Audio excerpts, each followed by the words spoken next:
સુરત જિલ્લાના માંડવી માછીવાડ ખાતે બંધ મકાનમાંથી મહિલાનો મૃતદેહ મળી આવ્યો। માંડવીના માછીવાડ વિસ્તારમાં આવેલા એક ભાડાના મકાનમાંથી દુર્ગંધ આવતા સ્થાનિકોએ પોલીસને જાણ કરી હતી। પોલીસે ઘટના સ્થળે પહોંચીને મકાનનું તાળું તોડ્યું ત્યારે અંદરથી એક મહિલાનો મૃતદેહ મળી આવતા ચકચાર મચી ગઈ છે। મૃતક મહિલાનો પતિ 1 જુલાઈથી ગાયબ હોવાની ઘટના હત્યાના હોવાના પ્રબળ આશંકા સેવાઈ રહી છે। પ્રાપ્ત થતી માહિતી અનુસાર માછીવાડમાં શશીભાઈ ચૌહાણની માલિકીનું એક મકાન છે જે તેમણે ભાડે આપ્યું હતું। આ મકાનમાં છેલ્લા 1-2 મહિનાથી એસટી ડેપોમાં ડ્રાઈવર તરીકે ફરજ બજાવતો દિનેશ ડામોર તેમની પત્ની સાથે રહેતો હતો।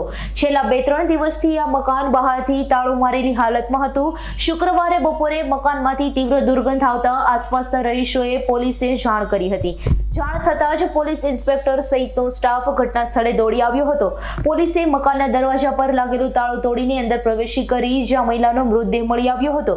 પોલીસની પ્રાથમિક તપાસમાં મૃતક મહિલાની ઓળખ સુમિત્રાબેન દિનેશભાઈ ડામોર તરીકે થાય છે। તેઓ મૂળ મહીસાગર જિલ્લાના સતરામપુર તાલુકાના ચીવતા ગામની રહેવાસી હતા। પોલીસે ઘટનાની ગંભીરતાને જોતા ફોરેન્સિક સાયન્સ લેબોરેટરીની ટીમને પણ સ્થળે બોલાવી હતી। હાલ પોલીસ મૃત્યુની ચોક્કસ કારણ જણાવવા અને ફરાર પતિ દિનેશ ડામોરને શોધવા માટે ઝીણવટભરી તપાસ હાથ ધરી છે।